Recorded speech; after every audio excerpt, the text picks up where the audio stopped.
tardes, amigos nicaragüenses. Gracias por permitirnos llegar nuevamente hasta sus hogares en este su programa Diálogo Independiente, ¿verdad? Un esfuerzo que hemos, programa donde estamos uniendo esfuerzos, periodistas y comunicadores de diferentes programas.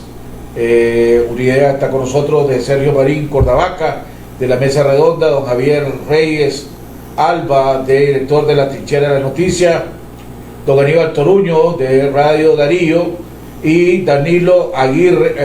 No está, parece que teníamos apagado el micrófono. No, está bien, ¿Está bien? Sí. Ah, Que se encuadre. bueno, me estaba cuadrando. Bueno. Estaba aquí alejándome de Sergio por Chiva con el COVID. ¿Verdad? Y más tarde se va a incorporar con nosotros Danilo Aguirre Sequeira. Antes de entrar sí, con ellos, buenos días a los que nos están viendo a través de Tica Visión los sábados de 7 a 9 de la mañana, ¿verdad? Todos los sábados. Agradecemos también a la Radio Darío que retransmite este programa, igual que a Radio La Costellísima. Este programa lo pueden ver en nuestra página de Facebook, también de Jaime Arellano en la Nación, en nuestro canal de YouTube, en Jaime Arellano en la Nación, en los canales, en la página de Sergio Marín de la Mesa Redonda y en la página de La Trinchera de la Noticia. Así que por donde nos busque, ahí nos va a encontrar. Antes de entrar sí con los comentarios iniciales de nuestro invitado, quiero volver a continuar en estos momentos difíciles, en este año difícil de esta lucha contra esta dictadura que cada día que pasa demuestra la terquedad de tratar de quedarse, imponerse y no de someterse a que el pueblo decida si quiere que continúen o no quieren que continúen. Antes vamos a continuar con la lectura que nos dejó y nos recomendó el padre Tomás hace más de 15 años, que refleja esta lucha contra una dictadura que cree en las fuerzas oscuras del demonio. Y en este año complicado, pues definitivamente necesitamos la fuerza de Dios, la fuerza de nuestra fe, para que nos siga dando toda esa fuerza y ese espíritu que ha mantenido el pueblo de Nicaragua, por lo cual esta dictadura, una muestra de desesperación, aprueban todas estas leyes que durante el programa vamos a seguir analizando. La armadura de Dios.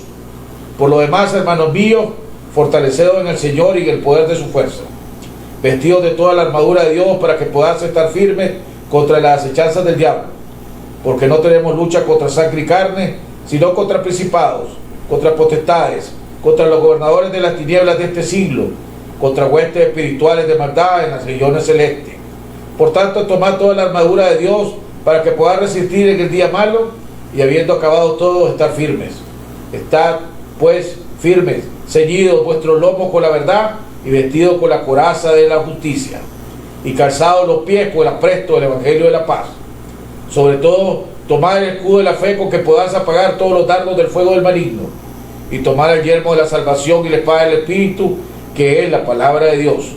Orando en todo tiempo con toda oración y súplica en el Espíritu, y velando en ello con toda perseverancia y súplica por todos los santos, y por mí, a fin de que al abrir mi boca me sea dada la palabra para dar a conocer con denuedo el misterio del Evangelio, por el cual soy embajador en cadenas, que con denuedo hable de él como debo de hablar.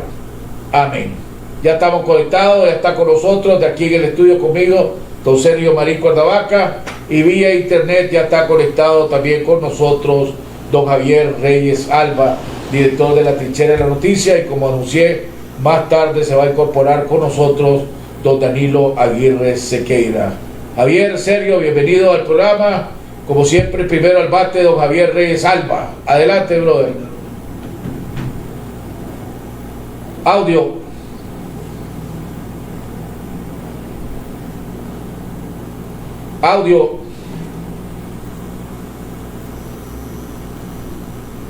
Bueno, entonces mientras compone el audio Javier, entramos con Sergio. Sergio, comentarios iniciales. Muchas gracias, Jaime. Un saludo a las y los nicaragüenses que nos siguen en esta plataforma Mira, hay muchas cosas que decir, pues definitivamente ha sido una semana cargada de sobresaltos, aprehensiones, ¿verdad? Uso de la fuerza, intimidación, chantaje. Eso es lo que hemos asistido, pues lo que hemos estado viendo a lo largo de esta semana. Hay mucha inquietud en todos los sectores, fundamentalmente en los agentes económicos, mucha incertidumbre de parte de la gente que trabaja, que da su mejor esfuerzo en diferentes partes del mundo para mandar las remesas. Están realmente impactados con esta noticia de la posible entrada en vigencia, si la mandan a publicar y si acaso hay reglamento de parte de la última ley que discutieron en la Asamblea Nacional los orteguistas. Estoy refiriéndome a la ley a la reforma de los consumidores. De tal manera que vamos a tener, pues, verdad, con ayuda de los otros colegas, un interesante programa. Don Javier, todavía estamos con problemas de audio. Bueno, se llama Sergio. Bueno, yo creo que también ha sido una semana preocupante. Una semana preocupante en el sentido de que, como dijo Sergio, la represión continúa. Vimos nuestra solidaridad nuevamente con nuestro compañero de aquí del programa, de esta plataforma, don Aníbal Toruño, que nuevamente su casa fue allanada sin ninguna justificación, sembrando el terror y el miedo en los familiares que estaban en su residencia y en sus vecinos, porque cerraron la cuadra y tuvieron bloqueada la cuadra por un tiempo. Vimos de nuevo el irrespeto al Estado de Derecho con los dos jóvenes pertenecientes a la organización de AUN, a la Alianza Universitaria Nicaragüense, tanto a Santiago Fajardo como a Enrique Cuadra en León, ¿verdad? Donde contaron su anécdota.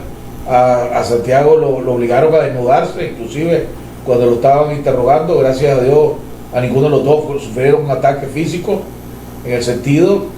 Vemos también una ley, la aprobación de una ley de reforma supuestamente al Código de la Defensa del Consumidor, a la Ley de Defensa del Consumidor, que más bien puede traer a causar daño. Es más, ya creo que ya causó daño. La pregunta es qué tanto daño es la que va a causar solo con su aprobación. Vamos a estar discutiendo esa ley. Vamos a estar haciendo un análisis también de una encuesta que causó debates, ¿verdad? Una mediación que sacó Sid Gallup al respecto, donde ya uno de los precandidatos inclusive se quejó de que por qué no lo habían pues incluido en la lista cuando ya era precandidato, y el gerente de la empresa sencillamente le dijo, a mí me dieron una lista y esa lista pues no iba incluida a él.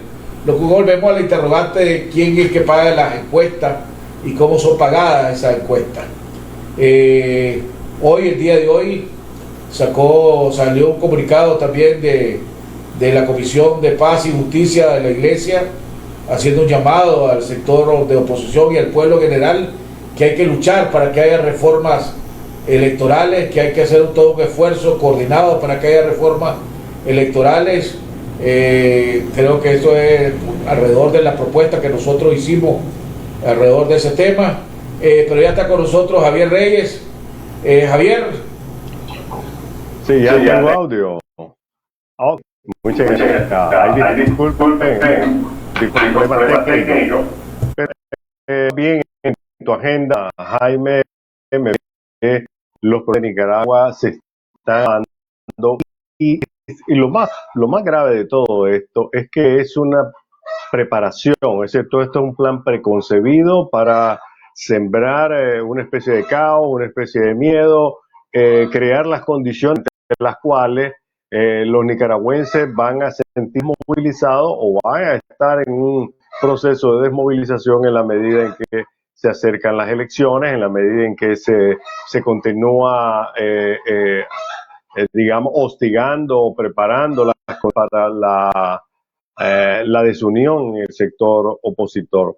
Es fundamental este tema, ver que todas estas leyes, que todas estas decisiones que está tomando el gobierno, aún aquellas que tienen que ver, por ejemplo, con algo increíble como es no permitir o más bien dejar que en las escuelas no se practiquen las mejores medidas sobre Javier, COVID-19. perdóname que te interrumpa. ¿Hay alguna gallina o algo cerca de donde vos? Porque se oye como un ruedo de gallina. Bueno, voy a volver a conectarme, ¿verdad? Porque me parece que tenemos un problema aquí.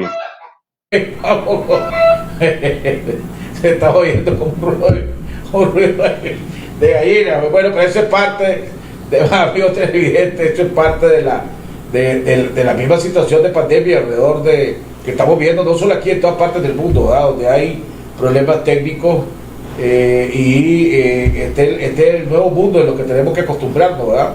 Donde ya las entrevistas presenciales cada vez van a ser más escasas y más limitadas, y sobre todo en Nicaragua, donde pues la tecnología estamos todavía en manos de una dictadura, pues podemos ver que a veces hay problemas con el internet, no solo aquí sino en todos lados.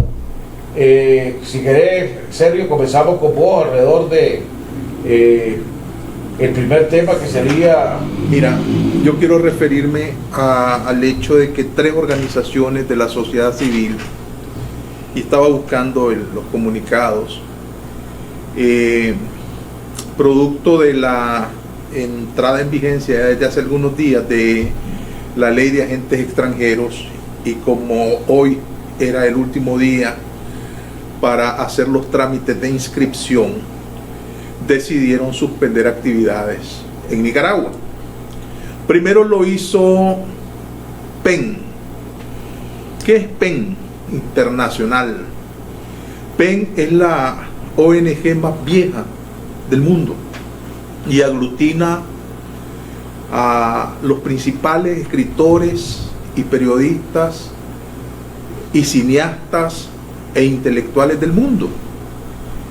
Y PEN había venido desarrollando a lo largo de muchos años una serie de actividades que tienen que ver con la cultura en general y con la literatura en particular. Foros sobre textos de la literatura o de la filosofía o de la historia. De tal manera que una vez más Nicaragua está dando saltos, pero hacia el pasado cavernario, porque tener a una organización, un capítulo de PEN le daba a Nicaragua la oportunidad de estarse codeando con los intelectuales más importantes del mundo. La noticia a mí me cayó como un balde de agua fría, un comunicado escueto pero muy bien razonado, muy bien escrito. La escritora y poetisa Yoconda Belli lo dio a conocer. Yo mismo soy parte de PEN capítulo Nicaragua, entonces me ha dejado impactado esta decisión que pasa por una acción política, ¿verdad?, de transgresión de las normas que la dictadura orteguista está haciendo contra todos los estamentos sociales. Gloria Gaguardi estaba también en ese. Sí, Gloria Gaguardi fue junto con Vidaluz Meneses, importantes sembradoras de semilla para que este proyecto germinara. Ahí estaba el poeta Vilches, Juan Carlos Vilches, de tal manera que participamos de muchos foros, libroforos, ¿verdad?, sumamente interesantes, de textos sumamente universales, pues, ¿verdad?, qué sé yo, textos de literatura. El otro, ¿verdad?, que es ética y transparencia, un comunicado también dado a conocer ayer, donde dicen que no van a inscribirse como agentes extranjeros. Fíjate bien que pero no cancelar operaciones, ¿verdad? No, esta es la diferencia con el otro organismo y con la Fundación Violeta Barrios de Chamorro, que sí suspende operaciones. En el caso específico de ética y transparencia, dice que dejará de gestionar y por lo tanto de recibir fondos extranjeros, y que ellos pueden, con solo el aporte de la asamblea de socios integrantes de la organización, sufragar los gastos de una observación, ¿verdad?, o acompañamiento del proceso integral de las elecciones futuras si acaso hay. Pero rechazó enfáticamente inscribirse como agente extranjero, lo cual me está indicando a mí, ¿verdad?, que hay un rechazo absoluto a esta ley. Y además dijo que sí, ellos están procediendo, pues, ¿verdad?, de acuerdo a la legislación vigente que tiene que ver con las organizaciones sin fines de lucro. Ahí hay una posición de rebeldía de la sociedad civil en ese sentido. Y si nos vamos al comunicado expresado esta mañana en la voz de Cristiana Chamorro, donde decía que suspenden operaciones, ¿verdad?, porque rechazan, ¿verdad?, esta camisa de fuerza que la dictadura quiere imponerle. ¿Quién pierde en el caso de los beneficiados por la Fundación Violeta Barrios de Chamorro? Una serie de proyectos periodísticos que han venido recibiendo ayuda en términos de capacitación, en términos de actualización y en términos de conocimiento, ¿verdad?, para que estas plataformas pudieran emerger como proyectos novedosos.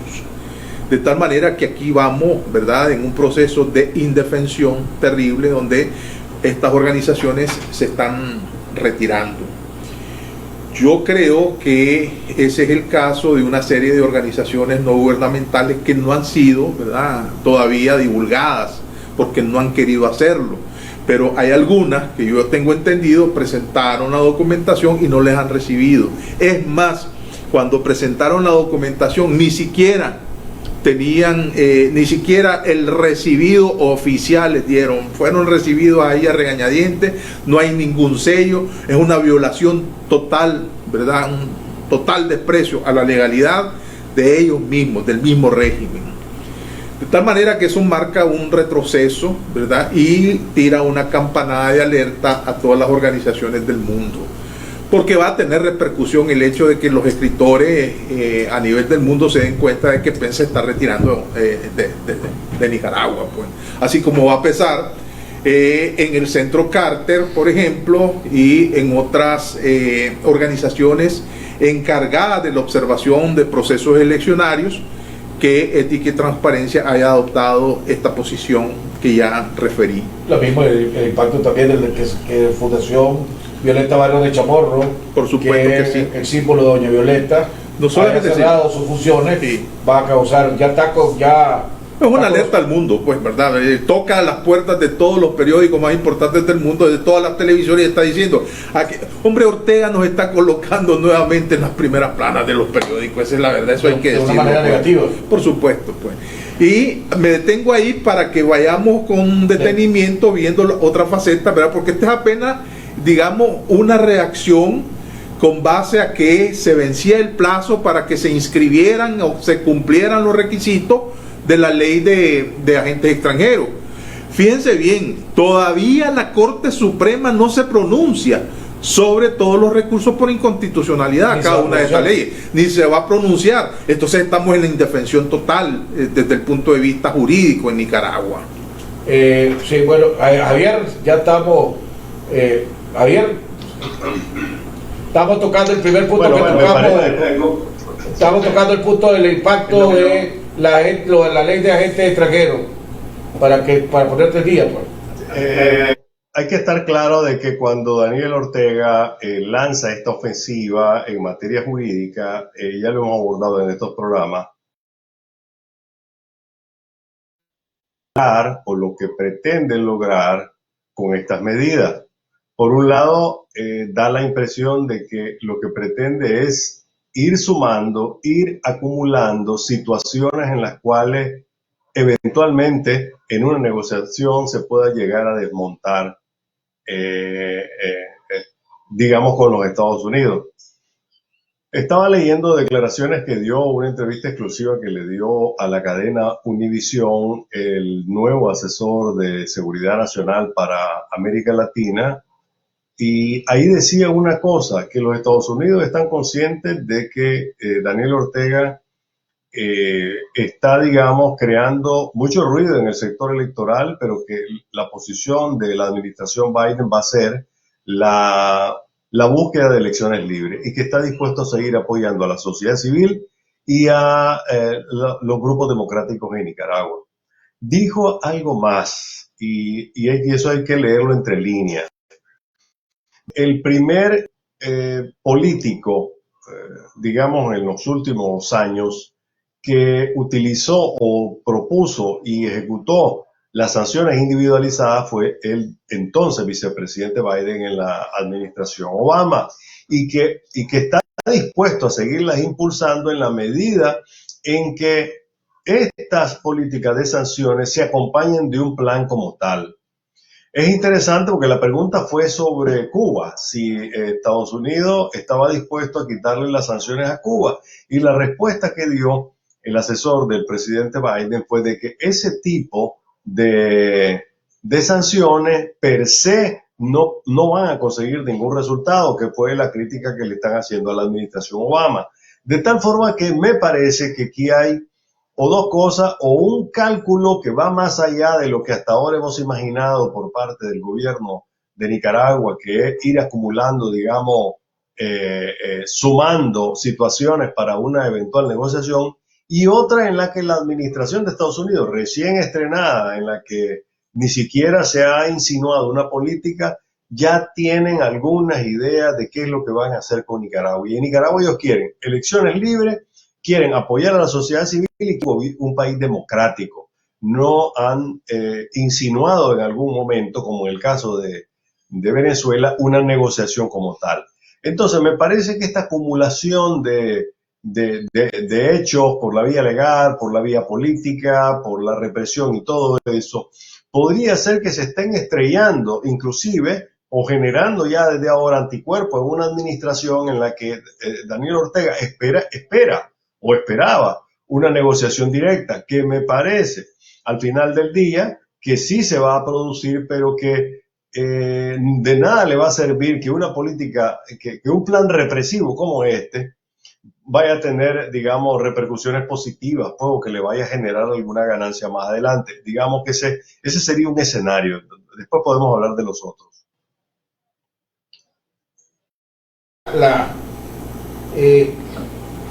Esta ley de agentes extranjeros que aprobaron era para doblegar y debilitar considerablemente a la oposición, a los organismos no gubernamentales que este gobierno siempre ha visto como enemigos, y golpear a una buena parte del periodismo independiente que existe en este país.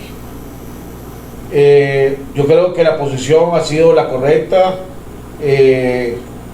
Yo creo que la decisión de no inscribirse como agente extranjero es bueno, porque si no sería doblegarse a los requisitos imposibles de este régimen, pues es jugar su juego a sabiendas de que te van a ganar, que te van a desbaratar y que te van a intentar aplastarte. Este es un plan para destruir a todas las organizaciones no gubernamentales que no son sandinistas, orteguistas, pongámosle, para no herir susceptibilidades en otro lado. El cese de funciones o el cierre de funciones de la Fundación Violeta Barrio Chamorro va a golpear a una buena parte del sector del periodismo independiente, que recibía recursos a través de la Fundación de apoyo técnico, apoyo para la obtención de equipo, apoyo inclusive para salir al aire de algunas de estas páginas y periodistas independientes, del mismo canal de 100% Noticias, en fin. La posición de la Fundación es la correcta, y al mismo tiempo es un golpe de opinión pública en contra de Ortega a nivel nacional e internacional, pero logró su objetivo, que va a ser difícil canalizar recursos para este sector, tomando en cuenta que también por el otro lado el sector privado está cobarde, ¿verdad? Y también lo tiene con una pistola en el cerebro. o en la cabeza, pues, como se dice. Así que la vemos el caso, por ejemplo, de la CPDH, que ha ido a presentar los documentos varias veces y ni siquiera lo ha recibido, ¿verdad? Ni siquiera lo ha recibido, ¿verdad? Hay otras organizaciones, otro ONG, que inclusive no tiene que ver nada con temas democráticos ni nada. Hay organizaciones que apoyan la lucha contra el cáncer, que ayudan a los niños con cáncer, que le están haciendo lo mismo, o sea, esto es por parejo, ¿verdad? Quieren por otro lado, en lo que es la ley de agentes extranjeros. Así que yo creo, y le voy a pedir a Nelson que me prepare el audio del Chele Gripi, ¿verdad? Porque Ortega está acumulando fichas en su juego de póker, pongámosle, para tener un blog más alto, o también ya tomó la decisión. Y quiero que hagamos, y Javier, vos que compartiste programas y hacías programas de debate con Javier, con Chele Gripi, y tenías tu encontronazo y tu debate alrededor de la posición del gobierno, vos antigobierno, pues, o criticando y Chele Gripi defendiendo. Oí esta parte del video de Chele Gripi y decime cómo lo interpretas vos. Adelante, Nelson. Nada más importante que la defensa del poder revolucionario por encima de todo y de todos. Nada más importante que eso. Nada. Y todo lo que hacemos es para defender el poder revolucionario. Todo lo que hacemos. Y todo es todo. Si no lo entendemos de esa manera, nos perdemos. O sea, no importa cualquier cuestionamiento que tengamos sobre la agenda, que no hay condiciones, que el Consejo, que la ley, que la dictadura, que la represión, cualquier cosa. Y han preparado todas las condiciones en las corporaciones mediáticas, en su maquinaria de propaganda, para que solamente puedan ser reconocidas las elecciones si pierde el Frente Sandinista. Estamos asistiendo a un cambio radical del propio sistema, ya verán. Lo que pasa es que a nivel teórico ahorita es difícil definirlo, o sea, abstraerse de lo que está pasando, pero van a ver, en 4 o 5 años aquí va a haber una nueva situación económica del país, con un poder económico y por lo tanto político de los grandes empresarios reducido a la mínima expresión. Esos nuevos protagonistas de la actividad económica productiva del país van a detentar también el poder político territorial, ya verás. Gracias, Sergio. Javier, esto lo puede interpretar, o sea, podrías decir que ya la decisión está tomada, o sea, van a estar reviviendo o preparándose para el escenario de Tomás Borges. Aquí vamos a hacer todo lo que sea nuestro país, digan lo que digan, cuente lo que cuente, pero el poder, a este le agregó el poder revolucionario. Tomás Borges no dijo eso, pues, pero el poder revolucionario no lo vamos a perder. Y lo peor es lo que dijo, que en 4 o 5 años el sector privado, el gran capital de este país, va a estar reducido a su mínima expresión, porque aquí viene un nuevo capital en este país, una nueva economía. No sé cuál será la economía del Gran Canal, la economía del puerto de agua profunda, la economía del satélite global, la economía del meteoro, la economía de viajar a la luna, ahora que están creando una secretaría para asuntos extraterrestres, pero pareciera que la decisión, ¿verdad? Fíjate, brother, aquí no vamos a ceder.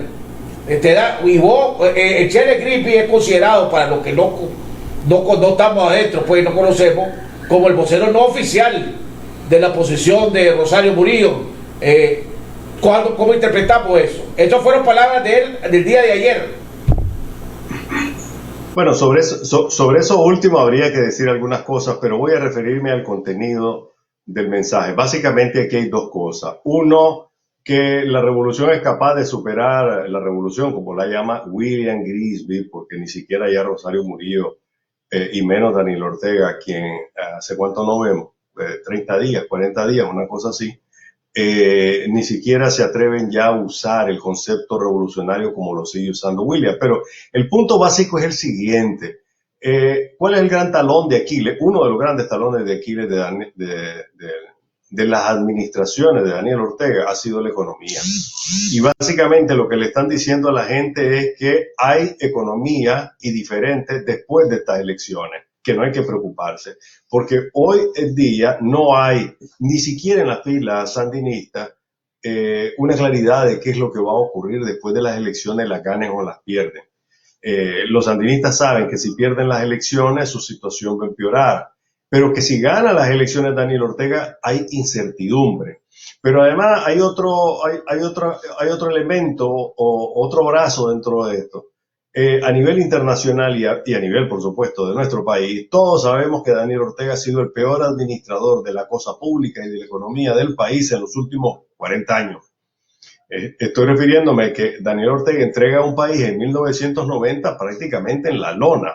Se tuvo que gastar miles de millones de dólares y aproximadamente 16, 20 años para reconstruir lo que se había destruido. Y en segundo lugar, todos sabemos de que él utiliza la parte económica con fines netamente populistas.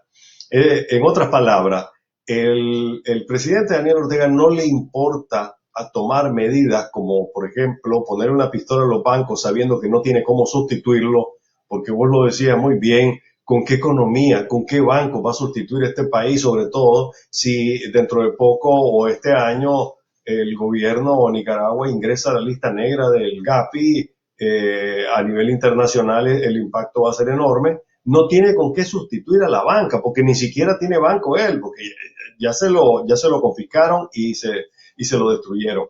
Pero reposicionar en la mente de los sandinistas, porque todos estos mensajes son para sandinistas, no son básicamente para los no sandinistas. El mensaje es que Daniel Ortega tiene un plan para crear una economía en la cual se sueñan con ver a, digamos, Carlos Pelas pidiendo en los semáforos o a Ramiro Ortiz huyendo del país, pues, y con su banpro reducido al mínimo.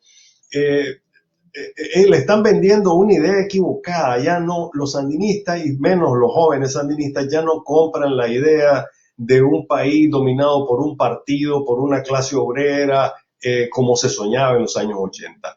Creo que este eje es el que emerge esta semana y no solo emerge en esa voz, sino que he escuchado a otros voceros no oficiales comenzando a plantar la idea de que Daniel Ortega tiene un plan económico para después y que esta economía va a ser boyante y todo. Lo que no han dicho es cómo. Por ejemplo, esta semana lanzaron un proyecto de una obra que van a hacer en la Isla del Amor, una cosa como un resort, una cosa ahí. Y de repente lo primero que se me ocurrió a mí es, bueno, si van a meter a 1,000 personas en esa pequeña isla, Dios mío, ¿qué piensan hacer con los baños? Es decir, ese es el tipo de economía que es la que nos están tratando de vender ahora. Por gran cosa, 700,000 córdobas, dice. Oye, o sea, la pregunta es, ¿qué tanta credibilidad queda en las bases sandinistas, verdad? En las promesas de este gobierno. O sea, después de, si vos revisás, y ahorita hice una revisión rápida de los últimos, pues 5, 6, 7 mentiras de esta dictadura, desde el Gran Canal que venía de este lado, después el puente de agua profunda para la costa atlántica. Bueno, no, perdón, comenzó con la refinería. Si los primeros fueron las dos grandes refinerías, y que aquí íbamos a exportar petróleo para todo Centroamérica y el Caribe, y pusieron una piedra cantera, después otra piedra cantera, después el Gran Canal, que aquí íbamos de quiera Dios, después el agua profunda, después el satélite, que íbamos a hacer el centro de comunicaciones, después, ¿cuáles son las últimas mentiras que han sacado? Después, bueno, la presa. Oye, decía que es una mentira tras otra mentira, pues.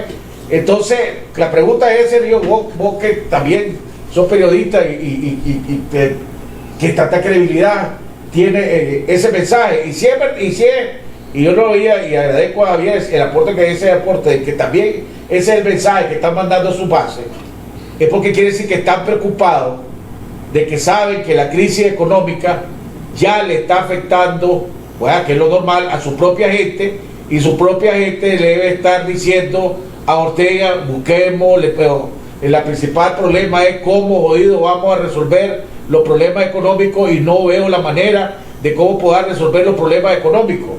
Sergio. Mira, yo quiero reforzar la argumentación de Javier en este caso, porque ese mensaje de este connotado comunicador de la pareja presidencial, pues no puedo hablar de la izquierda, es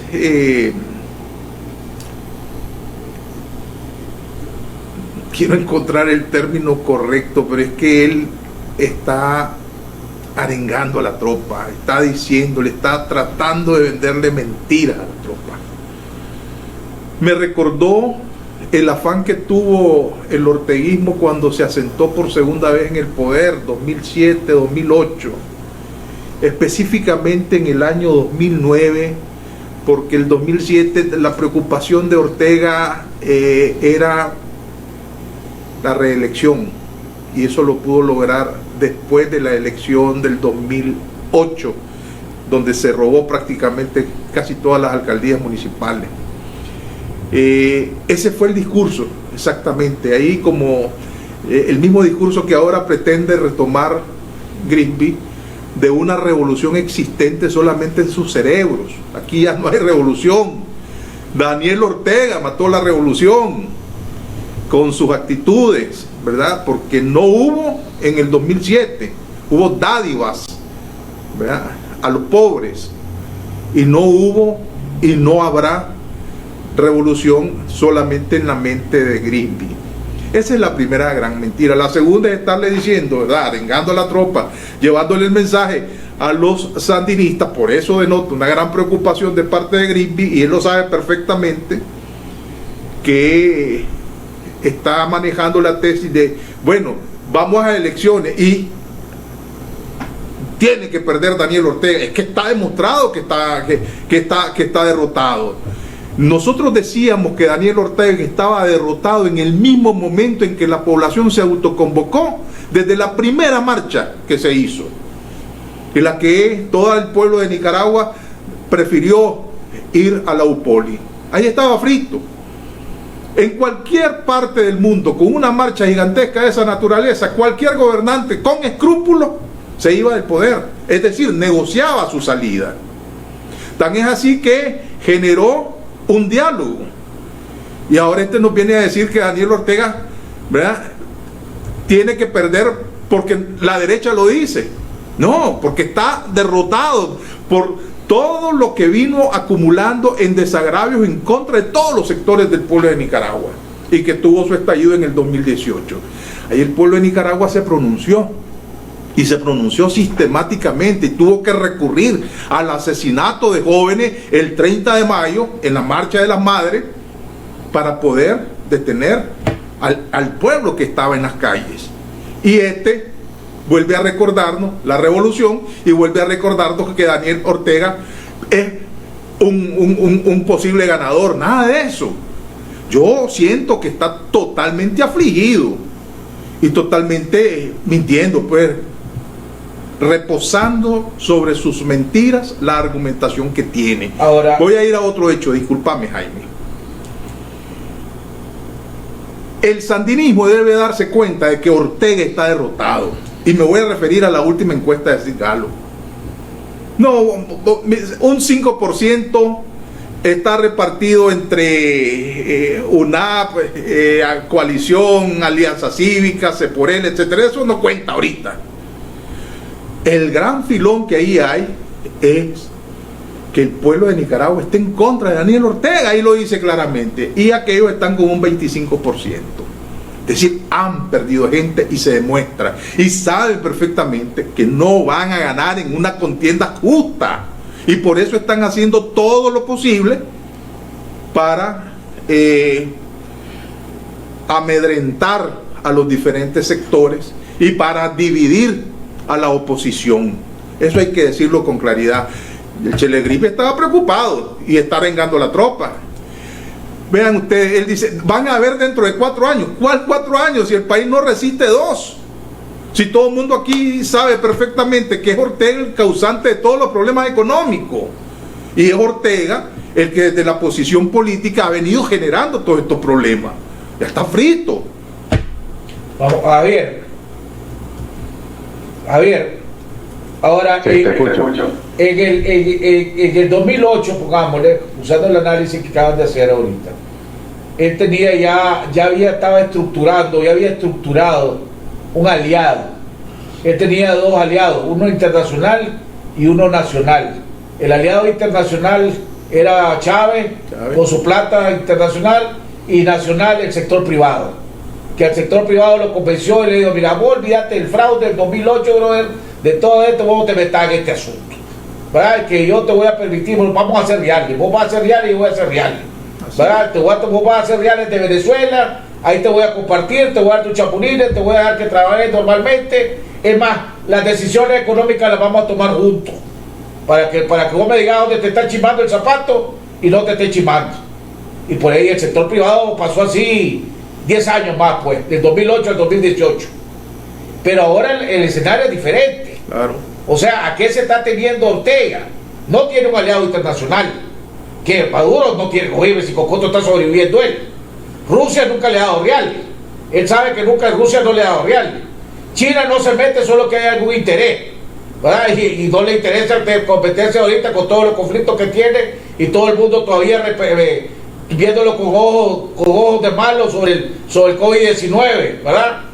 Y ya no tiene a un sector privado. Es más, el Chelegripe dice, los vamos a destruir. Van a estar en su mínima expresión en 4 o 5 años. O sea, entonces, supongamos que ¿a qué se atiene Ortega ahora? O este otro de los grandes bluffs que quiere lanzar, otro de los grandes chamarrazos. Chamarrazo. Sí, por supuesto que es un eje de campaña electoral, no solo para él, sino para muchos nicaragüenses que hoy se están preguntando qué va a pasar después de las elecciones, porque sin duda alguna la mayor parte de este país está pensando en que necesita otro rumbo Nicaragua y que ese rumbo hay que lograrlo de la manera más pacífica posible, pero que con todo y la pandemia, y agregando más bien la pandemia, la situación de Nicaragua no tiene en el corto plazo ninguna salida mágica. Y Daniel Ortega es un político de 24 horas, pero no es un gobernante de 24 horas.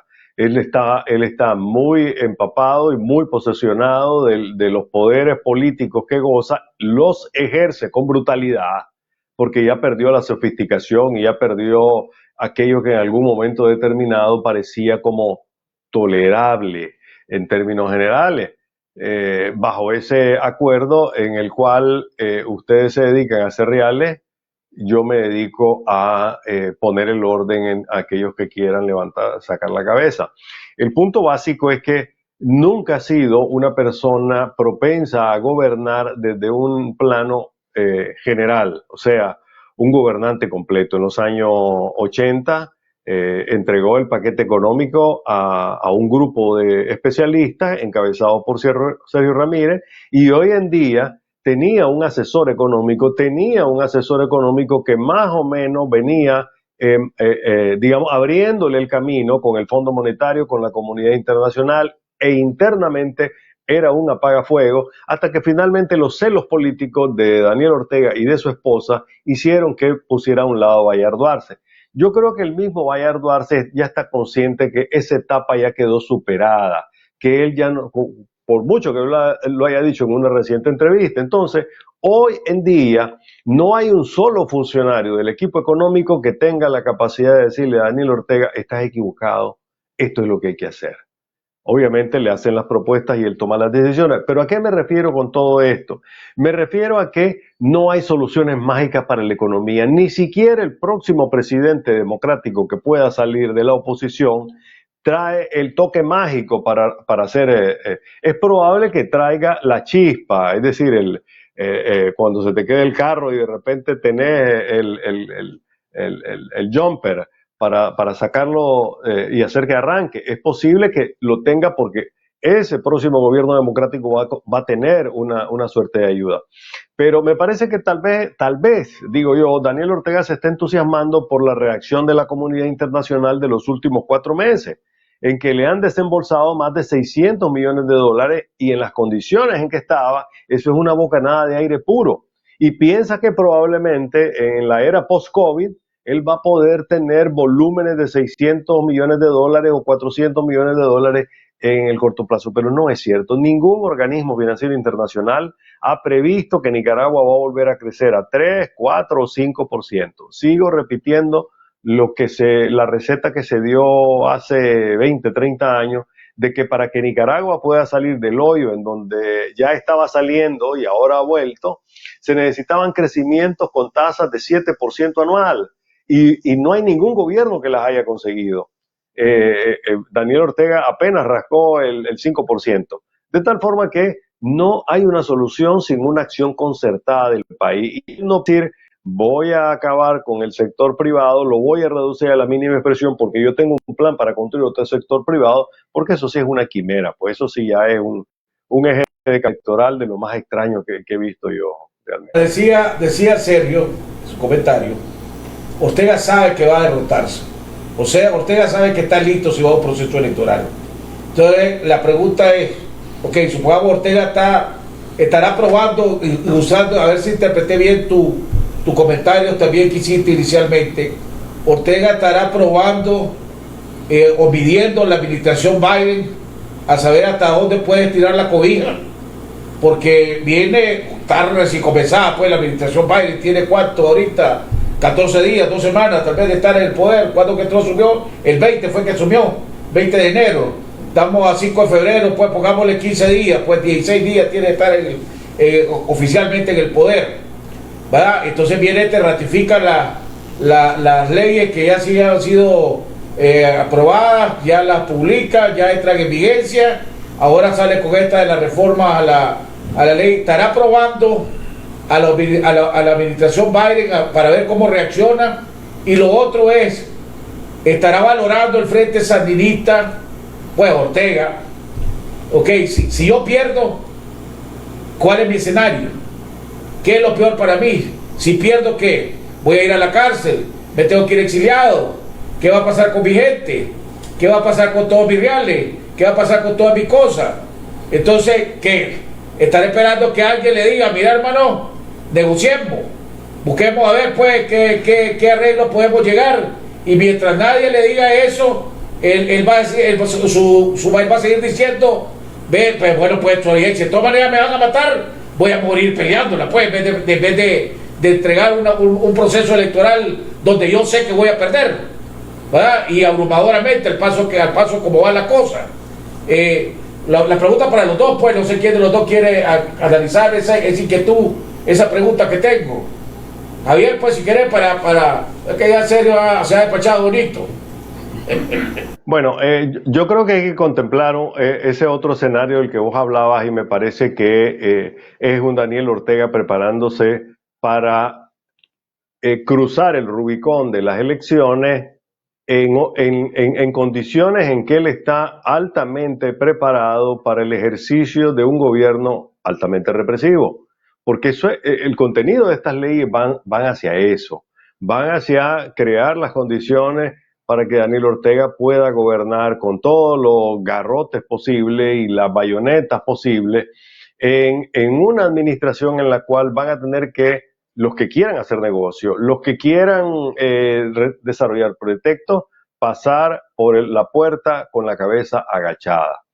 ¿Es un escenario sostenible eso en las condiciones de un mundo que se está proponiendo una visión diferente en un post-COVID? pues yo no he visto ningún líder mundial en estos días que esté diciendo que el post-COVID debe ser de gobiernos fuertes, de gobiernos dictatoriales y con menos libertades civiles. Es al contrario. Escuchábamos recientemente a Guterres, al Papa, y estábamos oyendo otros líderes europeos en donde estaban hablando de que el mundo post-COVID debe ser más generoso, debe ser distinto y hay que replantearse la democracia. Es más, alguien decía, hay que aprovechar este momento para revisar la democracia ya colapsó y hay que reinventarla. Pero nadie está diciendo que este es el momento en que los gobiernos de la tierra deben mandar al carajo la democracia y los instrumentos del sano, digamos, de las sanas relaciones entre los seres humanos. Pero sin embargo Daniel Ortega sí lo está haciendo. Cuba, por supuesto, está trabajando en su propio plano como lo ha venido haciendo desde hace muchos años, con la perspectiva de no perder el poder, pero buscar cómo resolver los problemas inmediatos de su sociedad. Y ya no digamos Venezuela que tiene pues un mar de petróleo bajo los pies, que puede, digamos, en mucha medida negociar su futuro. Pero Daniel Ortega realmente lo único que tiene es ahora poder y excesivo poder, que es lo que nos ofrece para el siguiente. ¿Es sostenible todo esto? Pues mira, sin dinero no hay manera, sin inversión en este país no hay manera de que esto pueda ser posible. Lo advertía Asobam, lo ha advertido el COSEP esta semana, los empresarios van a dar la batalla. No me imagino el escenario de los años 80, recuerden, confiscaciones y la economía popular rigiendo eso, porque eso fue un desastre y no hay forma de volver a repetir la economía que intentaron centralizar en esos años. Que él pueda tener una economía que él pueda manejar con banqueros que le agachen la cabeza, ese es un tercer escenario. ¿Habrá algún grupo de empresarios nicaragüenses que estén pensando con Daniel Ortega decir vamos a inaugurar una nueva era en la cual pues los que hasta ahora han sido los grandes rectores del sector privado pasen a ser los parias que pronosticaba nuestro amigo, y que ahora empresarios emerjan en este país en comunión o en pacto con Daniel Ortega? Pues podemos hablar de eso también, es otra especulación, otro escenario, ¿no? Yo creo que definitivamente Ortega no soluciona ningún problema, y yo creo que a estas alturas el sector privado está consciente plenamente de esto, tanto por el comunicado de Asobam, tanto por lo que dijo la última comunicación de Michael Healy como presidente del COSEP, donde sí golpeó la mesa y lo dijo con mucha claridad: el sector privado no vuelve a sentarse con el gobierno mientras no se han resuelto esto y estos problemas, y se refirió precisamente a los acuerdos suscritos, me parece que en marzo del 2019, si mal no recuerdo. De tal manera que ahí ya están definidos, pues, ¿verdad? Yo creo que el sector privado hay que darle el mérito que tiene, en el sentido de que ha podido definir su posición en esta última coyuntura. Obviamente, desde la perspectiva de Ortega, él quisiera tener una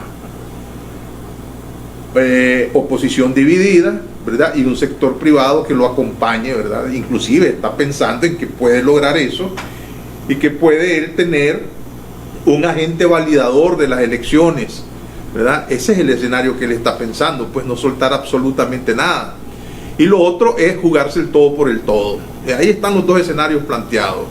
De todas formas, y lo más importante creo yo, es que los seguidores del orteguismo también sepan que Daniel Ortega no les representa absolutamente ningún beneficio.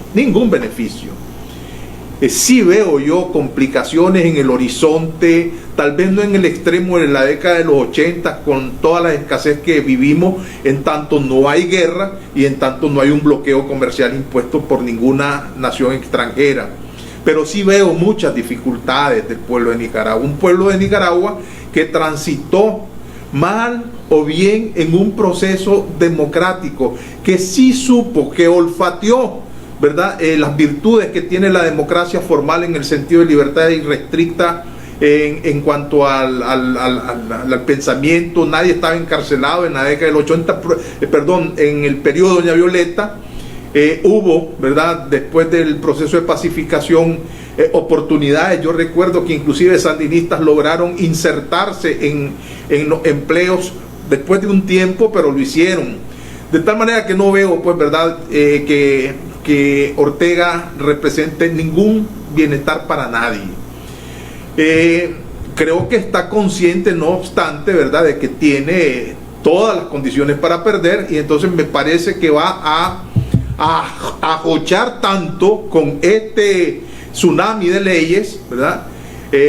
Tiene las tenazas para ir presionando a los diversos sectores hasta llevarlos al redil que quiere. Depende de las posiciones, ¿verdad?, que se sostengan decididamente de parte de los sectores. Lo otro es que sí pienso yo que él está buscando una negociación. Lo hemos dicho en otros programas. Cuando él ve que esto puede estar perdido, o se hace el harakiri, o busca una negociación para conservar una importante cuota de poder. ¿Con quién sí? Con los únicos que le pueden garantizar lo que Ortega está buscando. ¿Los gringos? Claro, por supuesto. Son los únicos que le pueden garantizar aquí a él, ¿verdad?, lo que él pueda solicitar. Son los únicos. Y no olvidemos que ya lo ha hecho Ortega. En el pasado lo hizo. Y entonces, ¿por qué no va a hacerlo? Si ahora están muchas cosas en las que puede arriesgarse. Y también hay que decirlo que hay movimientos raros dentro de la estructura del Frente Sandinista. Hay una confrontación silenciosa. Está el grupo que fue desplazado por doña Rosario Murillo, ¿verdad?, que se enmarca en lo histórico, ¿verdad?, donde se menciona muchísimo, ¿verdad?, como un líder de este gran movimiento, a Lenín Serna. Y entonces vos ves que ellos han estado aislados del poder, ninguneados. Si vos ves a esa gente, son mayores de 45 años en términos generales, 50 años, 60 años, están enfermos, están desatendidos. Pensaron en ellos solamente cuando la represión para ir a desmontar los tranques, ¿verdad?, y de ahí se olvidaron. Hay una serie de acuerdos a los cuales llegaron ahí de repartirse puestos en el Estado, y sencillamente la estructura de la pareja presidencial los mandó al carajo después que les ayudaron a quitar los tranques y a armar los grupos paramilitares. Entonces esa es una realidad, ahí está, te lo están diciendo los militantes sandinistas. Entonces ellos están conscientes de que Ortega no les ofrece absolutamente nada más que marginación y miseria. Y ellos también saben sumar y ven los medios de comunicación como esto y dicen perfectamente, hombre, yo sigo dependiendo del puesto, ¿verdad?, del trabajo en el Estado. Si se me quita esto, ¿qué hago? Y Ortega no les garantiza precisamente esa permanencia en el Estado. Entonces la situación es sumamente compleja para ellos, y ellos saben perfectamente que Ortega prefirió aliarse con el gran capital y no darle las reivindicaciones por las cuales ellos supuestamente habían luchado. Esa es una contradicción interna que está ahí presente, de tal manera que vamos a ver cómo se desempeña el juego más adelante. Oyéndolo a ustedes ambos y oyendo el video de Chele Grimby, me estaba recordando la anécdota que conté el viernes pasado, de mi plática que había tenido en un pueblo donde me habían parado dos simpatizantes del Frente Sandinista que habían dicho que ellos estaban conscientes de que si aquí no había un proceso electoral transparente, el panorama era negro para ellos, ¿verdad? Y que ellos querían enfrentarse, porque me dijeron, nosotros no tenemos miedo. Pues yo le dije, tampoco nosotros a vos. Pero quiere decir que ya está en ellos, ya está calando la misma base de Ortega. Ya está calando, bueno, te queremos, seguimos confiando, creemos en vos, pero ya no puede resolver los problemas, ¿verdad? O arriesguémonos pues a lucharla y ver lo que pasa. Ahora, se le habrá pasado la mano, trato de esto a otro, con estos blones que está poniendo, pues, pongámoslo de esta manera, con esta ley. Lo decía entrevisté a un debate que supuestamente iba a tener el jueves de la semana, ayer, precisamente con gente de la defensa del consumidor, sobre la ley esta de reforma a la defensa del consumidor, pero no llegó.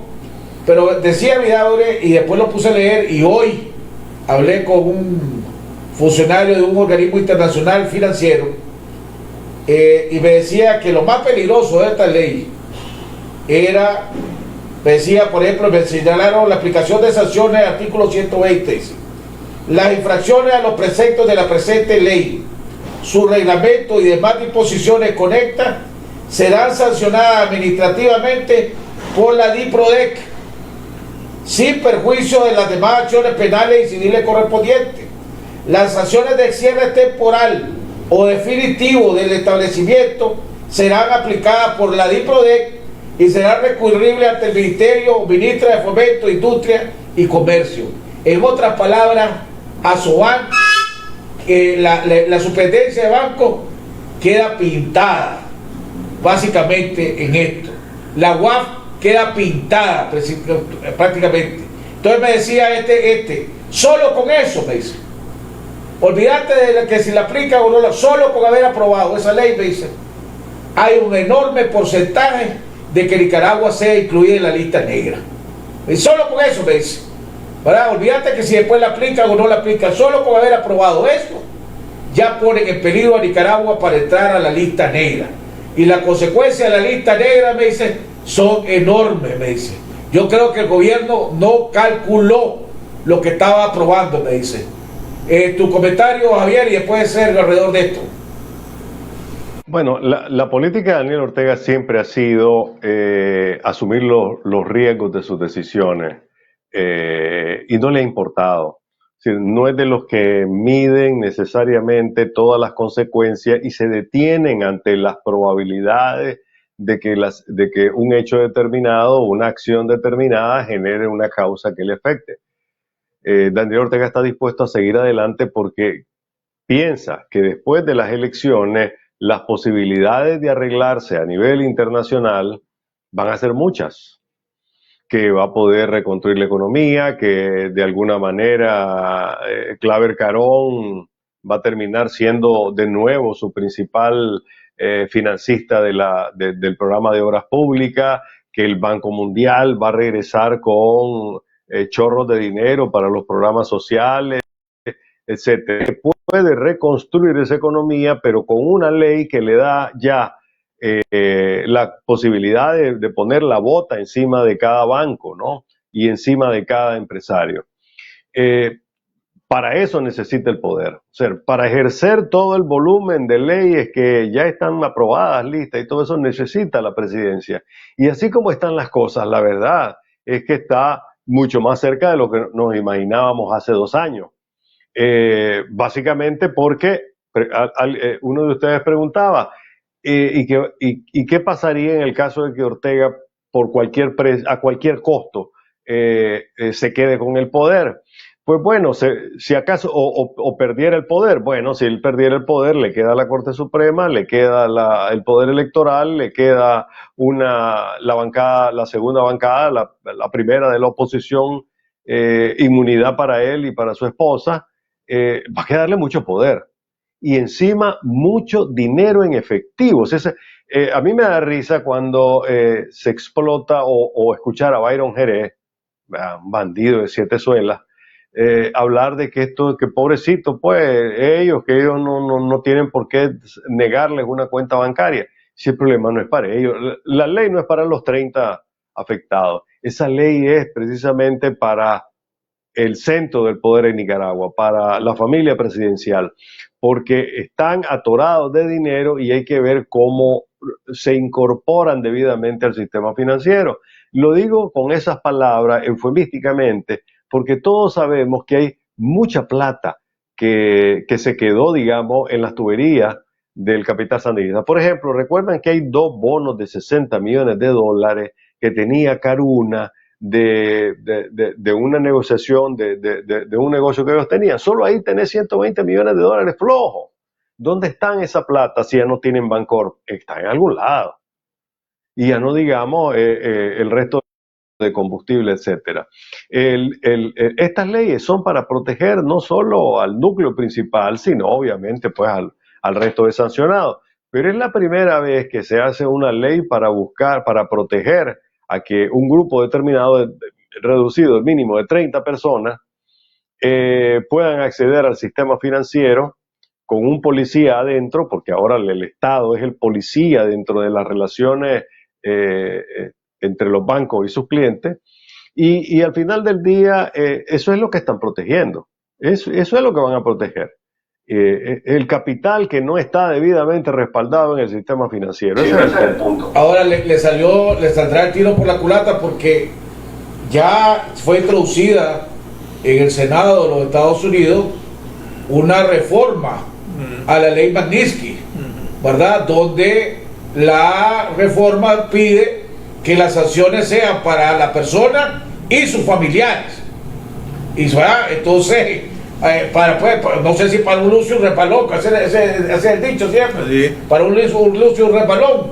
Ahora, supuestamente, todo esto se origina porque los bancos, cuando salieron las sanciones, previniendo de que no correr el riesgo de perder la corresponsalía, porque la corresponsalía prácticamente es el corazón de los bancos, ¿verdad? Sin eso, pues, ya prácticamente solo tener el cacarón. A los que sospechaban que podían ser testaferros, ¿verdad? O sus posibles familiares, la esposa y eso, le suspendieron la cuenta también. Pero hubo un banco, no voy a decir el nombre, ¿verdad? Porque no lo he confirmado, que no hizo eso. Y solo le cerró la cuenta a los sancionados y no a los familiares inmediatos. Y ha pasado todo este transcurso de tiempo y entonces la gente llegada a Ortega le digo, y ahí, mira, si este banco que no le cerró la cuenta a los familiares ni a los más allegados, ¿verdad? Y no le hicieron nada, entonces hay que obligar a los demás bancos a que hagan lo mismo. Y entonces en ese río revuelto ahí nos metemos. Básicamente esa es la jugada que está. La pregunta es ¿cómo? ¿Qué? Porque según lo que me dijeron, ¿verdad? Mi fuente, en los próximos días, la próxima semana, este mismo banco que se prestó a esto va a recibir una sorpresa. ¿Cuál será esa sorpresa? No la sabemos, pues. O por lo menos no me la quisieron decir. La información que ustedes manejan es parecida a esto que me dijeron, o no sabían nada al respecto. Esta vez Sergio y después Javier. Mira, yo había escuchado eso, pero no le había dado crédito precisamente porque estas esferas están sumamente cerradas. Más bien me habían hablado de un banco nada más que es un banco extranjero, no es un banco nacional, es un banco extranjero que opera en Nicaragua. Que se había prestado a eso, pues precisamente a eso, a aceptar depósitos de terceras personas sabiendo que las otras personas estaban sancionadas. No sé, ¿verdad? Pero es previsible, ¿verdad? Es totalmente lógico, es congruente que el Departamento del Tesoro, ¿verdad? Actúe cuando él siente que están burlando su disposición. Eso es indudable, pues, y puede haber una sanción a un sector privado. Que eso sería impactante, pues, ¿verdad? Porque es fuerte, sería fuerte eso, pues. Ojalá no ocurriera, pues. Ahora, Javier, vos que tenés más información, ¿qué significa para el país que nos pongan en la lista negra? Yo creo que la Asociación de Bancos ya dio un primer escenario o una síntesis de un escenario de lo que eso significaría. Mira, que un país pierda la confianza internacional es grave. ¿Sabes por qué? Porque ¿quién es el que decía que $1 millón es nervioso? Y más nervioso $2 millones. Creo que por allá hay una frase como esa. El dinero cobra su riesgo. Si se va a meter a un lugar en donde existen posibilidades de que ese dinero sufra, digamos, afectaciones, entonces te cobra más alta la tasa, etcétera, etcétera. Por eso, cuando aquí comenzó el gobierno de Doña Vileta, recordemos que aquí habían tasas de 20, 30%, sobre préstamo inmobiliario, etcétera, etcétera. ¿Por qué? Porque el país estaba de lo más inseguro estaba. Y eso es lo que va a ocurrir en los próximos días.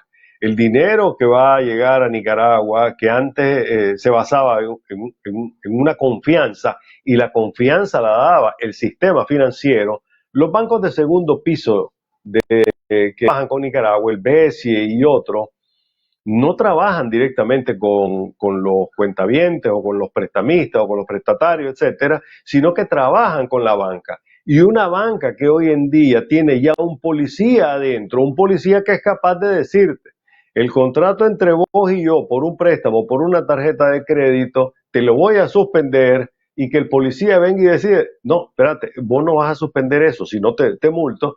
Ese tipo de confianza se ha perdido con esta ley. Y esa confianza se va a traducir en que menos instituciones estén pensando en invertir, meter plata de bajo costo en el país. No es tan automática la cuestión, pero sí va a tener un efecto. Segundo, que Nicaragua sea considerado lista negra como un país que está promoviendo lavado de dinero, porque lo dice el comunicado de ASOBAM. ASOBAM advierte ese tipo de prácticas de gobierno que te va a poder decir a ese no le quites la cuenta de banco, abrirle la cuenta si no te multo. Ese tipo de situaciones van a generar mucha desconfianza afuera, ¿verdad? Y Daniel Ortega sabe que esto va a ocurrir, pero quería hacerlo porque quería ponerle la bota encima a los banqueros, que es un espíritu de lo que escuchábamos anteriormente.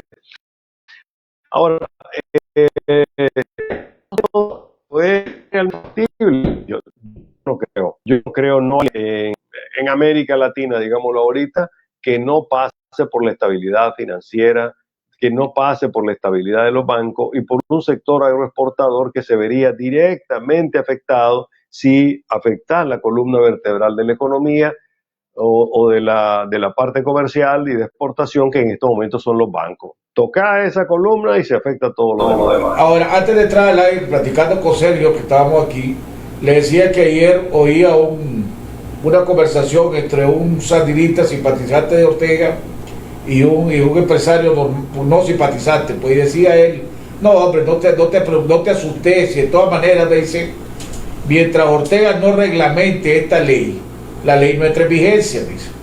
Entonces Ortega no la va a reglamentar ahorita, ahí la va a tener engavetada, ¿ves? Ahí va, ¿cuántas leyes no ha pasado y ha pasado tiempo? Sí, es más, hay leyes vigentes que fueron aprobadas que todavía no han sido reglamentadas y por eso no han entrado en vigencia, me dice. Entonces la pregunta es, supongamos que jurídicamente eso es cierto, pues no supongamos porque es cierto, mientras no sea reglamentada no puede ser aplicada. Pero el hecho de haber sido aprobada, ¿será suficiente daño para que lo pongan en una lista negra? Por supuesto. Por supuesto que sí, porque ya está la ley independientemente de su aplicación. O sea, no esperé a haber muerto en una guerra para saber que ya estamos en guerra. Mira, Ortega puede hacer eso perfectamente y otros gobernantes ya lo han hecho. Cuando no han estado de acuerdo, que les han pasado leyes en la Asamblea Nacional, algunos presidentes antes lo que decidieron fue no reglamentarla. Y es factible, pues. Hoy la especulación era si la van a publicar o no la van a publicar en la Gaceta, que sería la primera indicación de que Ortega lo que está es un juego político. Pero si todo el país se da cuenta de ese juego político, entonces dicen, bueno, Daniel Ortega está aquí tirando cohetes, está blofeando, está subiendo la parada, pero no tiene fondos para cubrir la apuesta. Eso sería pues, un error político grave de parte de Daniel Ortega, porque empezaría a perder, digamos, el temor que ahora algunos sienten en sus acciones. Que hoy entrevisté a José Adán Aguirre y hay una frase que él utilizó con este asunto y dice, esta ley nos va a regresar a la etapa del trueque, y nos puso el ejemplo de las tarjetas de crédito, en tanto Visa y Mastercard son empresas reconocidas, emisoras de tarjetas, y que para poder acceder a ellas cualquier institución bancaria tiene que hacer un depósito previo y después esperar cómo funcionan las operaciones para obtener un crédito directo de parte de estas dos tarjetas de crédito. Si no tenés la corresponsalía, ¿a dónde va a estar Mastercard? ¿A dónde va a estar Visa? Sencillamente no va a existir, y entonces eso va a generar un fortísimo problema para toda la gente. Tarjetavientes, que es cierto que puede ser un sector, digamos, ¿cuánta gente tiene tarjeta de crédito en este país? Pues es verdad que no es la gran cantidad, pero yo creo que inclusive la gente se paga sus salarios vía tarjeta de débito. Entonces sí sería impactante. Ahora, estoy de acuerdo con Javier de que el solo hecho de haber mandado esta ley a la Asamblea ya generó un terrible daño, pues esto ha activado las alertas en todos los organismos financieros, ¿verdad? Y solamente están estudiando el impacto que esto podría tener para pronunciarse en ese sentido. Entonces, no importa, pues, ¿verdad? Si la reglamenta o no la reglamenta, la verdad es que ya generó, pues, una serie de incertidumbres en nuestro país y fuera. Me decía un empresario, perdón porque te interrumpo, y agregando en esto, que, por ejemplo, las empresas mexicanas que tienen aquí, inmediatamente llamaron a sus gerentes de aquí para preguntarle que qué tan serio era esto. Claro. Porque la pregunta es, ok, ¿cómo vamos a seguir operando? Si Nicaragua pierde la corresponsalía, ¿cómo vamos a seguir operando? Por supuesto. ¿Va? Entonces, ya entre el mismo empresariado regional ya la incertidumbre está montada. ¿Cuánto es la ley, según ustedes? La ley, si no me equivoco, Ortega, en un estado, si viéramos un estado de derecho, el presidente tiene ¿cuánto? 30 días o 45 días para vetar la ley o publicarla, ¿verdad? O sea, que Ortega tiene hasta 45 días para publicarla o vetarla, ¿verdad? Y después la pueden vetar en la vetación si la aprueba. Aquí, Javier y a Sergio, pues los dos. Ortega ha mantenido una comunicación con el Fondo Monetario Internacional. Me imagino que el Fondo Monetario tiene que estarle diciendo a Ortega, mira, la paseaste. O sea, aquí revertí esto porque entonces aquí esto se va al carajo. ¿Tendrá Ortega el control sobre su soberbia para vetar la propia ley que ellos mandaron? ¿En serio? Es que yo creo que no va a ser ese el recurso, porque eso sería un contrasentido. La manda con trámite de urgencia, la procesan en la asamblea y sencillamente que la manden a publicar son otros 100 pesos, pero ya el daño está hecho. Ya la percepción de que algo está mal en Nicaragua ya lo pero hizo. Si la venta se corrige, pues. Bueno, entonces eso significaría una derrota política para Daniel. Definitivamente. Pero ¿qué más es lo que decía Javier, es decir, está bloqueando, tiene cartas, ¿verdad? Y está apostando, aumentando la parada y sin tener nada. Y eso va a quedar claro. ¿Qué es más costoso para él? Pagar ese costo político de decir que tuvo que vetar la ley, o tener que enfrentarse a que, ¿cuánto? 1.800 millones de dólares de remesas no puedan venir a este país, o que pierdan varios de estos bancos la corresponsalía. ¿Cuál es más costoso para él, Javier? Se congeló. Es que en realidad no sé cuál es más costoso. Mira, yo creo que Ortega no mueve un dedo si no tiene un propósito. Yo creo que el propósito, ¿verdad?, está en tener un machete sobre la nuca del sector empresarial para forzarlo a negociar. Pero ese es un cuchillo, ese es un machete de doble filo. Sí, pero bueno, en la jugada y en la situación en que Ortega se encuentra, él ve que esa es la única salida. A veces tenés que, para preservar el cuerpo, perder la cola, pues. Es decir, en esa movida de ajedrez, ¿verdad?, que además es una movida desesperada donde él está arriesgando mucho, puede hacer caer, según él, algún sector de los empresarios. ¿Para qué? Porque el empresariado con esta ley ya quedó entre la espada y la pared, pues. Pierden las corresponsalías, sencillamente dejan de ser banco, pues. Ahora, ya estábamos, Javier, en la pregunta que hice yo se congeló cuando vos estabas era cuál es el costo político más para él, cuál es más para pagar el costo político de vetar esa ley, que vetándola podría bajarla y eliminaría, pongámosle, gran parte de la incertidumbre, o arriesgarse a que no puedan venir 1.800 millones de dólares de remesa y que varios bancos pierdan la corresponsalía. ¿Cuál es más costoso para él? Mira, es más costoso si este país empieza a creer que Daniel Ortega está blufeando, que todo lo que está haciendo es solo para meter el mono y que no tiene la capacidad ni la testosterona para jalar de verdad en una dirección hacia esas leyes. A mí me parece que hay un tema de fondo.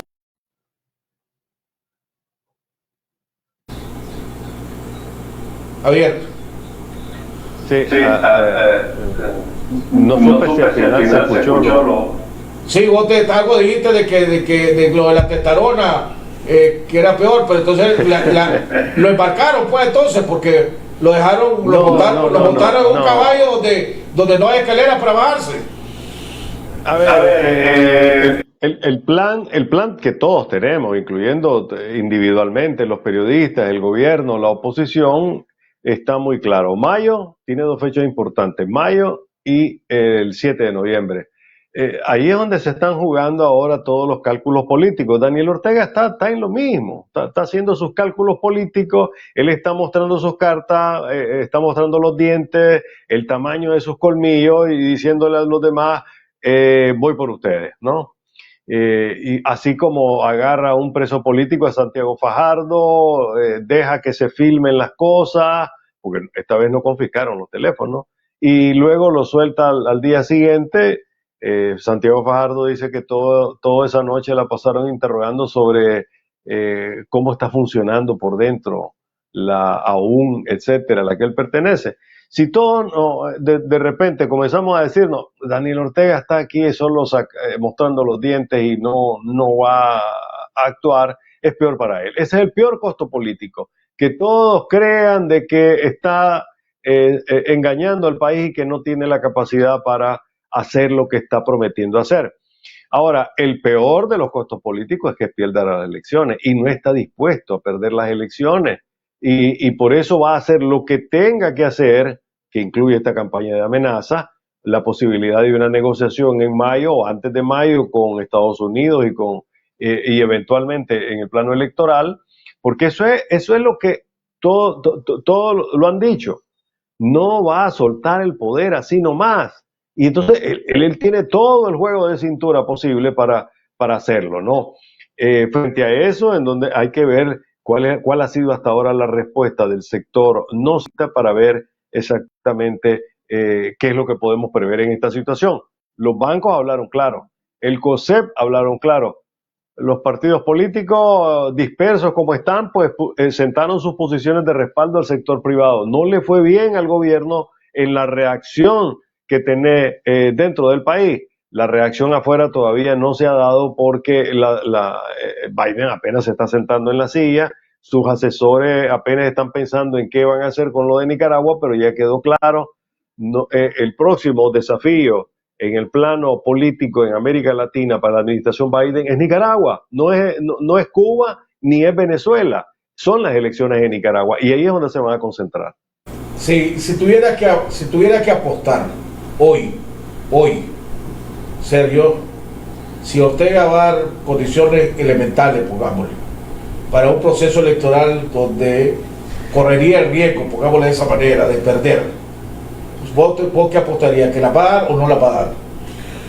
Mira, a mí me gustó mucho el análisis que hizo, el enfoque que le dio a el doctor Chepe Palé a una reacción de Ortega. Si Ortega no logra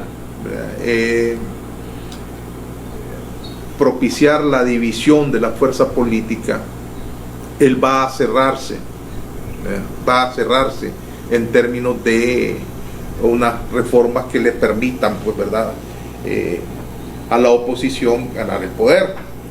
Entonces, ahí está el juego. A mí me parece que es correcta esa lectura, tomando en cuenta de que Ortega sabe perfectamente que si la oposición aquí se une, él estaría bastante, él perdería, pues definitivamente perdería. Entonces la apuesta de él es cerrarse en cuanto al tema de la reforma. Va a depender de lo que esta oposición, ¿verdad?, pueda hacer, tomando en cuenta algunos elementos que la sociedad ha venido haciéndoles, pidiéndoles.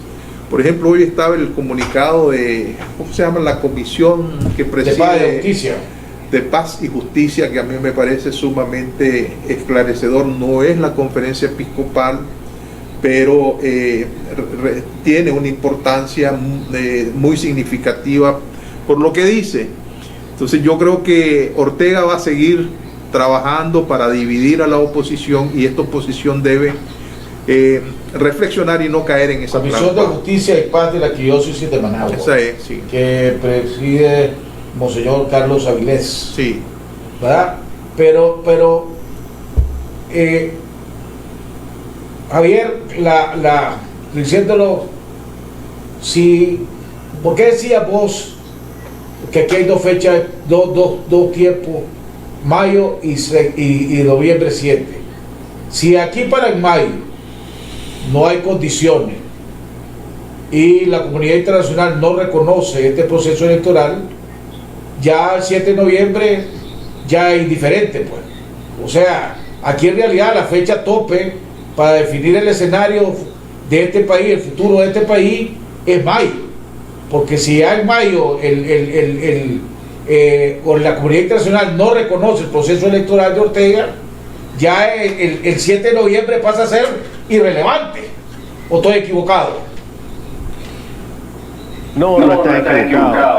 Sin embargo, la pregunta que yo me hago es, ¿hay alguna plataforma política, sea la nueva Alianza Ciudadana, sea la coalición con la UNAV, alguna de ellas estará dispuesta a asumir los riesgos de ir a elecciones sin condiciones? Porque de hecho no hay condiciones en este momento. Si alguna de ellas decide ir y arriesgarse, creo que vamos a tener una situación sumamente compleja, sumamente complicada. Si la oposición unida en mayo, en un eventual escenario de este tipo, dijera no hay condiciones, no hay cómo ir, nos retiramos, la situación del gobierno de Daniel Ortega se va a complicar aún más, porque eso es justamente el mensaje que el asesor de Seguridad Nacional para América Latina, el presidente Biden, le dijo a Univisión: vamos a apoyar a la sociedad civil y vamos a apoyar a aquellos que quieren la democracia en Nicaragua. Y si la sociedad civil y aquellos que apoyan la democracia en Nicaragua dicen no hay condiciones para elecciones, por tanto no vamos, Estados Unidos no va a reconocer esas elecciones, Europa no va a reconocer esas elecciones, y todo lo que ha hecho Daniel Ortega simple y sencillamente se va a convertir en un polvorín para él y por supuesto para el país. Bueno, tal vez la modestia aparte, pues, la propuesta que lancé la semana pasada de la importancia de que los dos bloques, reconocidos ahorita, pues, firmen un documento en el cual se comprometen a no participar en ningún proceso electoral que no llene las condiciones elementales o esenciales, y que se pongan de acuerdo en cuáles son esas, que podrían servir los 8 puntos de la OEA como base. Pues si no se llenan los 8 puntos de la OEA, nadie participa en el proceso electoral. Yo creo que eso le serviría para poner una enorme presión a Ortega, y a la misma comunidad internacional le sería más claro definir claramente cuál es la situación de Nicaragua. Entonces aquí creo que entraría aquí la prioridad número 1 debería ser el compromiso, que firmen un documento, todo, que se pronuncie, pues como quieran hacerlo oficialmente, en algo que se le pueda sacar, que nadie va a participar en un proceso electoral que no tenga las condiciones elementales o que sean aprobadas por la OEA, pongamos en este caso la comunidad internacional, porque sin eso Ortega no puede montar la farsa electoral, que es lo que trató de hacer Maduro con un sector en Venezuela, el cual, ¿cómo se llama? Capriles se le había prestado, y al final Capriles dijo el costo es demasiado, y decidió no participar, pues, ¿verdad? Correcto. Eso se convertiría entonces ahorita en la prioridad, debería ser esa la prioridad de la oposición. Mira, yo en principio celebro esa iniciativa tuya en el sentido de que toda acción que abone en buscar la unidad de los diversos bloques de oposición, tanto los que están en Nicaragua como los que están fuera de Nicaragua, son importantes, son necesarios esos aportes, ¿verdad? Que den como resultado, en principio, que empiecen a conversar, que se sienten a conversar, a escucharse, que busquen el objetivo común que tienen. Y en ese sentido, pues, ¿verdad? Yo creo que es totalmente plausible, pues, tu propuesta.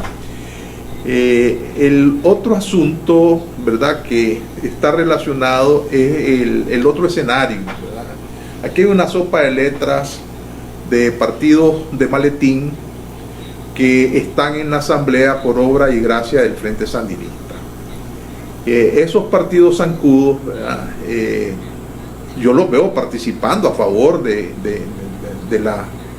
en este proceso electoral, y ahora me preocupa, ¿verdad?, ver que el señor Alfredo César anda con la bandera, ¿verdad?, del Partido Conservador, tal vez como una fuerza sola para participar en las elecciones. Y también no hay que descartar que ahora el Partido Liberal Constitucionalista con la señora Osuna, ¿verdad?, pues también puede participar en ese proceso electoral, tratando de validar y de legitimar unas elecciones. Pero realísticamente hablando, Sergio, aquí, pues, todos los televidentes saben que yo no simpatizo con la coalición, pues. No, esto no es una sorpresa para nadie.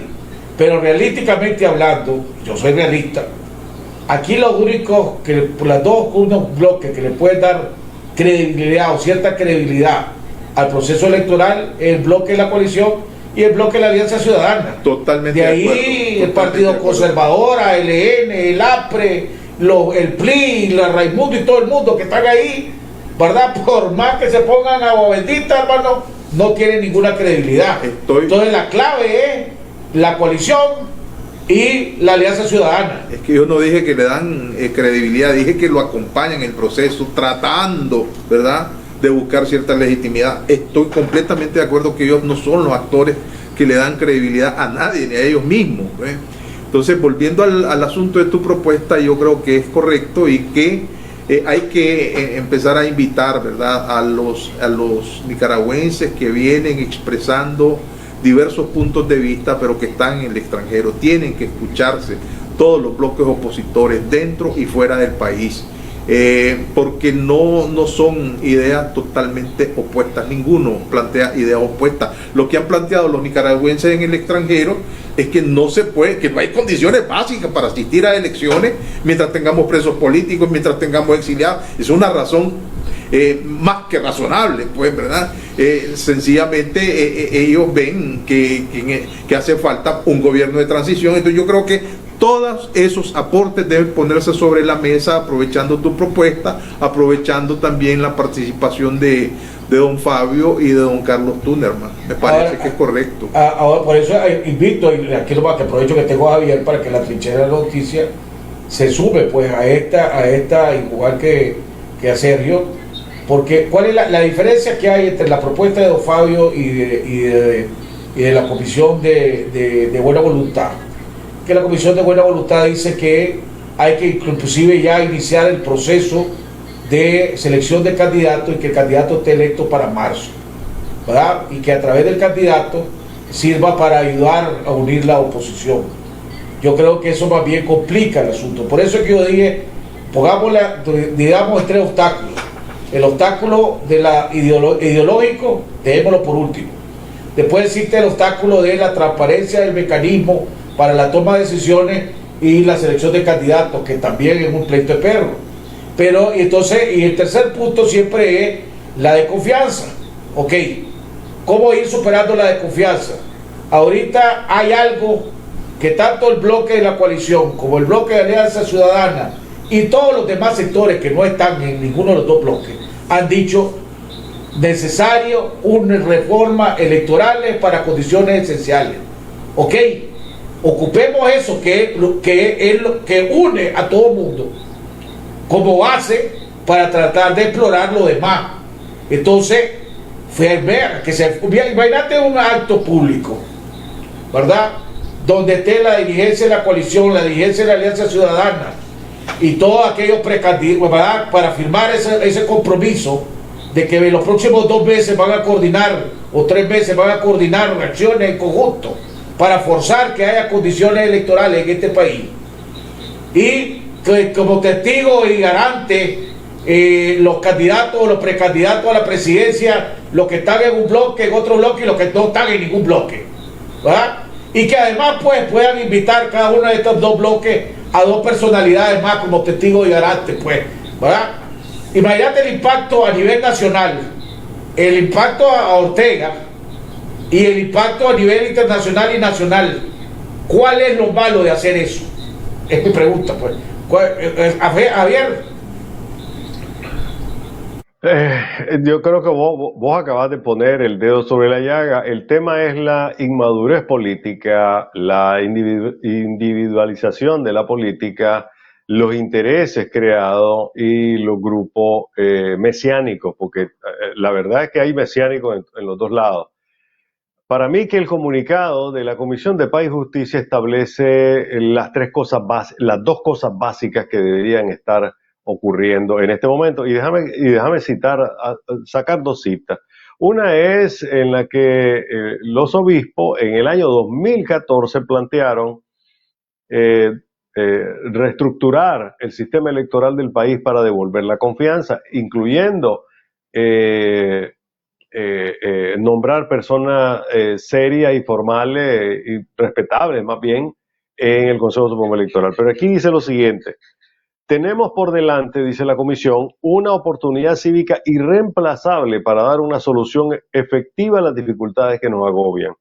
Pero existen razones fundadas para temer que esta oportunidad se pierda y más bien genere una profundización de la crisis si no somos capaces de crear las condiciones para una contienda electoral justa, libre y equitativa. Un mensaje para todos.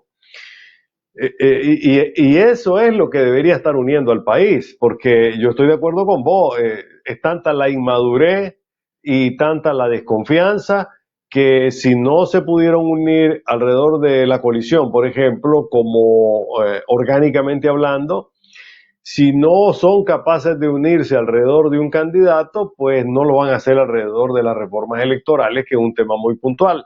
Ni siquiera la lucha por los presos políticos, porque lo plantea el comunicado como la tarea inmediata que hay que hacer, la cuestión electoral y la liberación de los presos. Dice, la necesidad imperativa de liberar a los privados de libertad por cuestiones políticas, crear el ambiente para el retorno seguro de los miles de exiliados y respetar la plena libertad de expresión en los medios de comunicación y en las calles.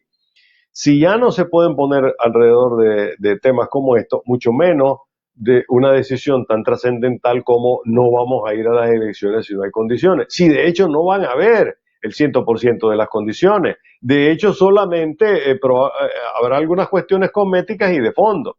Por ningún lado se está hablando de observación. Pero sale en el documento de la... Mira, esta idea mía, lo discutimos la semana pasada, que causó que Sergio y yo coincidimos en varios puntos. Es muy sorprendente. Sorprendentemente. ¿Verdad?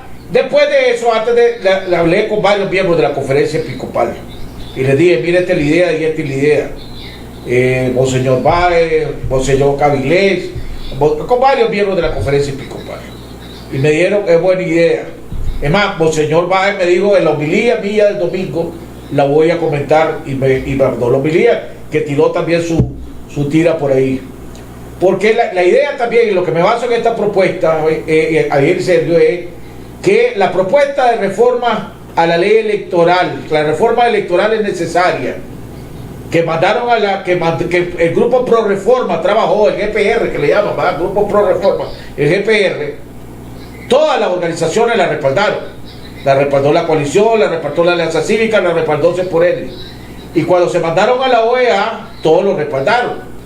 El grupo del GPR, en mi programa, yo lo entrevisté y le pregunté que si el documento, las condiciones de la OEA le garantizaban al país que hubiera un proceso electoral que realmente pudiera reflejar la voluntad de la mayoría de los nicaragüenses. Y el GPR dijo sí. Lo ideal sería todo lo que había propuesto, pero básicamente para lo básico, para lo esencial, el GPR está ahí. Entonces, realísticamente hablando, no hay excusa para ninguno de los bloques, ¿verdad? O los actores políticos de la oposición de este país, porque ya se pronunciaron a favor del GPR.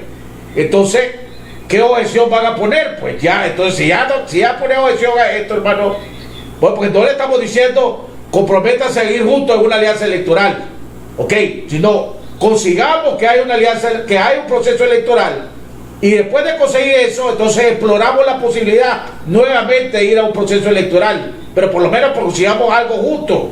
Esa es la idea, que creo que si todos unimos esfuerzos, poner la presión, yo creo que, hablando de costo político para Ortega, el costo político para aquellos grupos que no quieren hacer esto es enorme. ¿En serio? Es que yo creo que en este caso, pues, los comentarios que han hecho son correctos. Lo que ha dicho Javier es correcto, pues, ¿verdad? El problema es que hay una dosis pesimista en el planteamiento de Javier, cuando dice que, bueno, si no se han podido poner de acuerdo, ¿verdad? ¿Cómo se van a poner de acuerdo en este otro tema? Ese es precisamente el reto que tienen. Yo creo que toda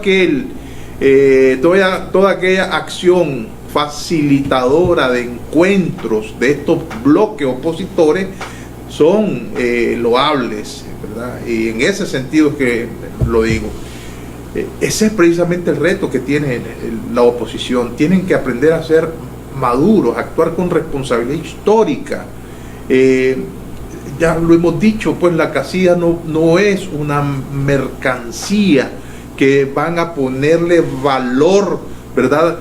Para canjearlo por cualquier otro beneficio.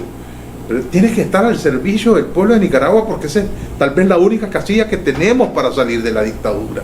Entonces debe haber una dosis de patriotismo en los que tienen esa casilla, y de poner las actitudes precisamente, todos los sectores, en función de las percepciones que puedan tener. Yo creo que hay que ser realistas y objetivos. El gran propósito de toda esta lucha es salir de Ortega. Las condiciones básicas ahí están. Si vamos divididos, perdemos. Pero es que fíjate que, en serio, ahí tal vez yo creo, por eso es que la idea de esta propuesta, ya nos metimos alrededor de esto, yo no quiero abusar de ustedes, pero la idea de esto es precisamente que pongamos el tema electoral de unificación o de casilla aparte. Ahorita lo importante es logremos que haya una carrera. Después, si logramos que haya una carrera limpia, entonces ahí vemos cómo vamos a correr, quién va a correr y en qué bicicleta o en qué carro vamos a correr. Pero primero logremos que haya una carrera. Eso es algo que todo el mundo quiera.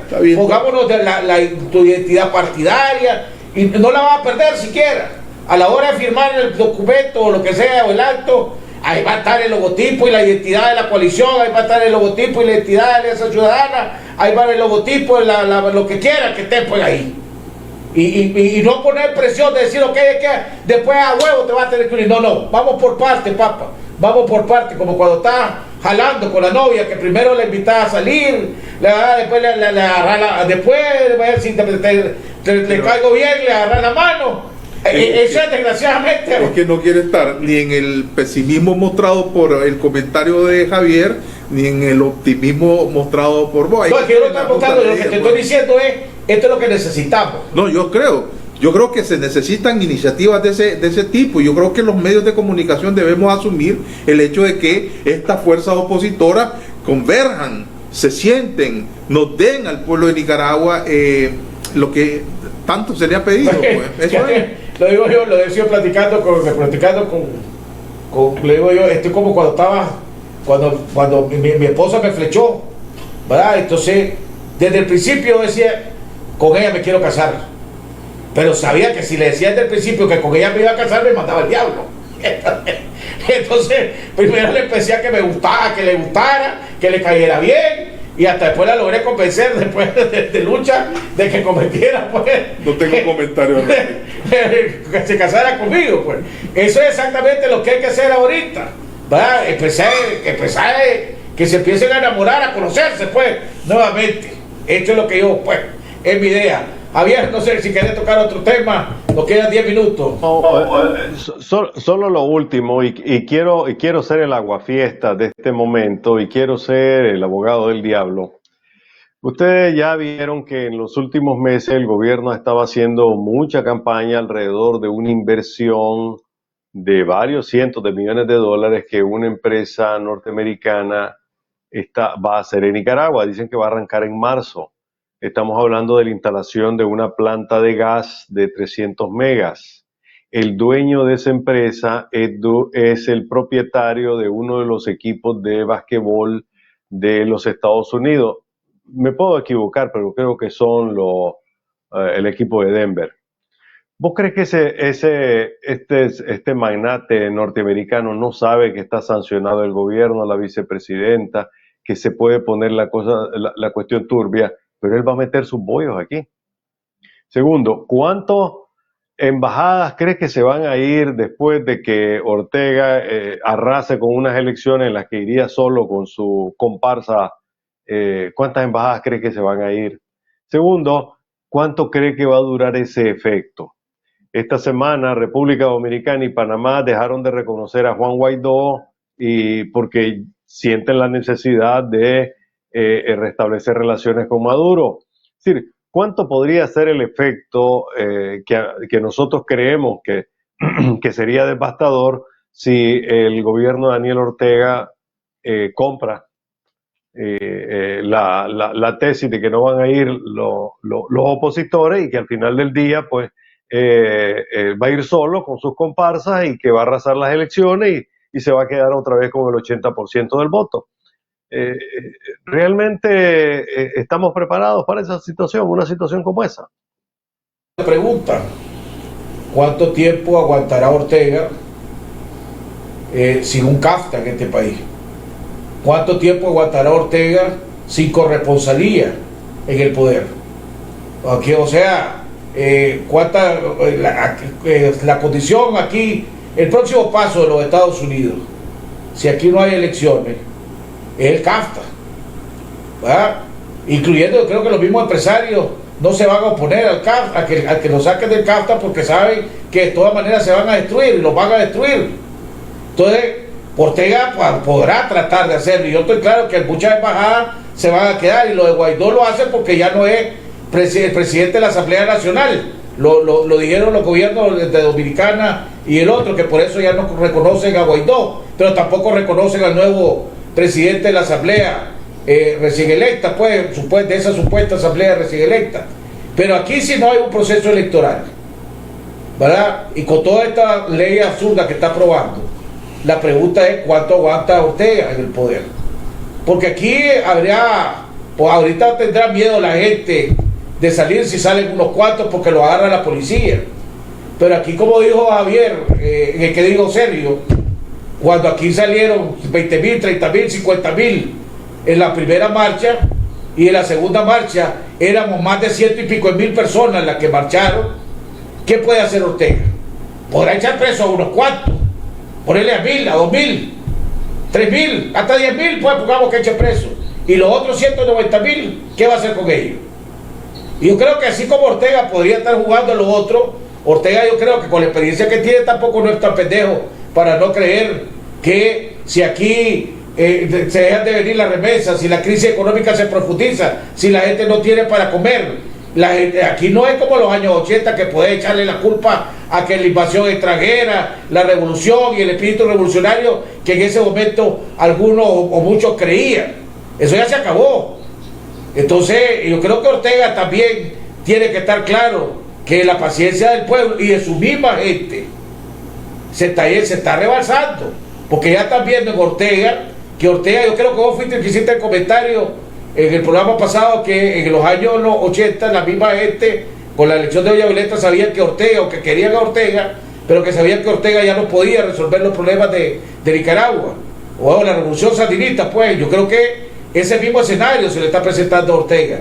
La misma gente, su propia gente sabe que con Ortega no puede resolver los problemas de este país. Y para lo que valga la encuesta de la CICALO, ¿verdad? El 40%, creo que el 36%, arriba del 36%, dice que el principal problema que tienen ahorita y que sienten que les preocupa es el empleo y la economía de este país. Y yo creo que es más grande el porcentaje, pero como fue una encuesta telefónica donde la gente tiene que tener miedo a contestar a una encuesta telefónica, porque no saben si te están grabando y saben quién soy el que está hablando, yo creo que entonces es por los dos lados, ¿verdad? Lo que es bueno para el ganso es bueno para la garza. ¿Serio? Que ese escenario, que en efecto ya lo hemos discutido, me parece, en otros programas, no es válido, porque Ortega se arriesga demasiado. Es decir, él tiene que dar condiciones para las elecciones. Si no, pues la comunidad internacional ya se lo ha advertido, aunque él crea que los tiempos van a cambiar o que la correlación de fuerzas a nivel internacional va a cambiar. Creo que es enfático pues las declaraciones que dio el representante de la política del señor Biden, ¿verdad? Es muy clara. Y Ortega está llamando la atención muchísimo en términos negativos para su propio proyecto. Además que hay que estar claro, Ortega reposa solamente en la represión. Aquí cualquier cosa puede pasar. Cualquier cosa puede pasar con estos índices negativos que tenemos, el desempleo, la presión de los presos políticos, con la familia. Bueno, se ha incrementado la delincuencia, el femicidio. Tenemos problemas serios los nicaragüenses, pues, y los mensajes que está mandando Ortega no son para nada tranquilizadores, al contrario, están atizando el fuego. Ahora, lo que yo sí creo, Javier, ya para tu comentario final y después lo de Sergio, es que el escenario, si logramos unas condiciones, pues que un proceso electoral donde participemos, vamos a participar con condiciones sumamente adversas, ¿verdad? No creamos que vamos a estar en condiciones ideales.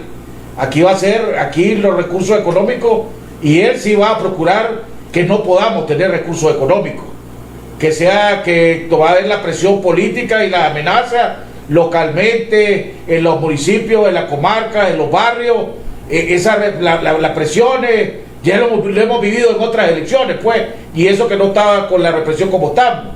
O sea, tenemos que estar claros que si logramos ir a un proceso electoral, ese proceso electoral va a ser peligroso y con condiciones sumamente adversas. Pero no nos va a quedar de otro remedio, pues.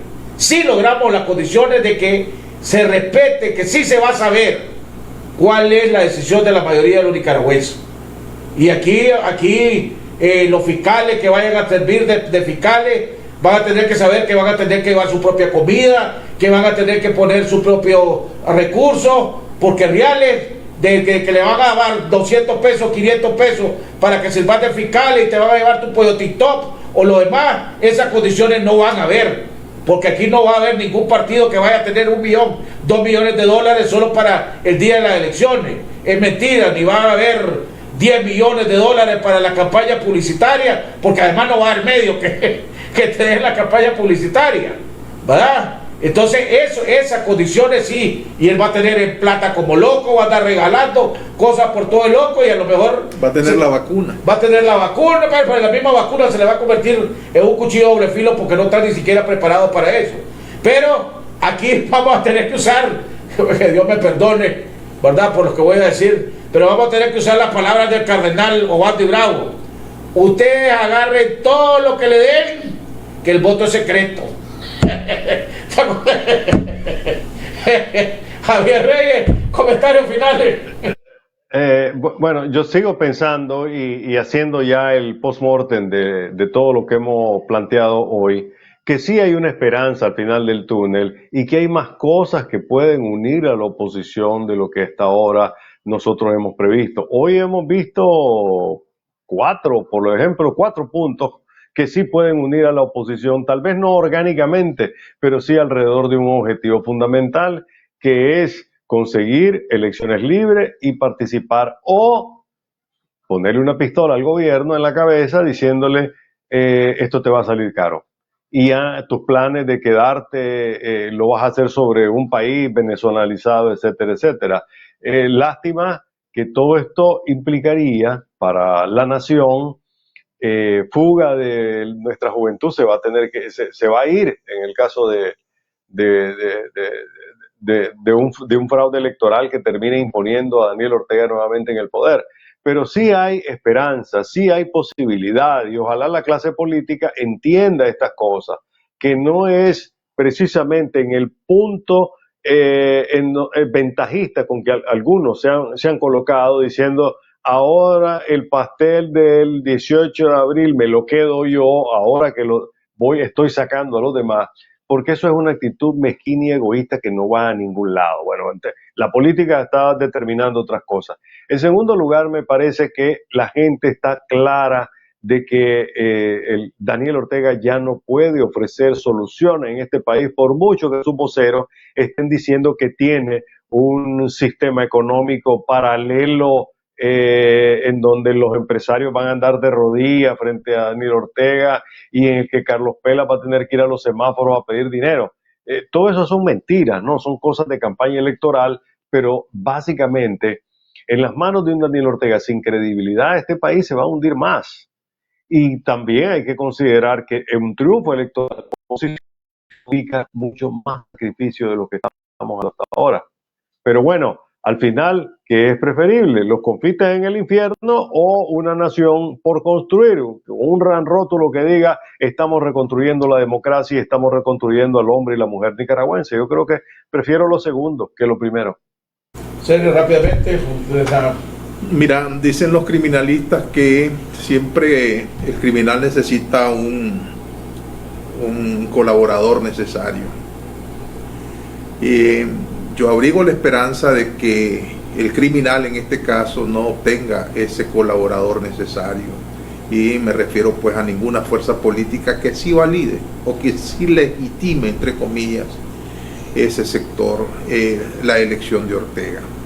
Si se va con los partidos comparsa, eso ya estamos claritos del asunto, ¿verdad? Por eso necesitamos una unidad de propósitos, ¿verdad?, para salir de Ortega. Por lo demás, suscribo las palabras que ha dicho Javier. Bueno, yo le agradezco a Javier, le agradezco a Sergio, le agradezco a ustedes, amigos televidentes que nos están viendo. Saludos a los que nos están viendo a través de Ticavisión. Yo creo que mi propuesta es la que podría servir de base, que es la propuesta de que haremos lo que nos une ahorita para tratar de presionar a Ortega, logremos la carrera, y después de que si se logra la carrera electoral, entonces después se pueden tocar los otros puntos. Que Dios los bendiga y nos vemos el próximo viernes en otro programa de Diálogo Independiente. Que Dios los bendiga.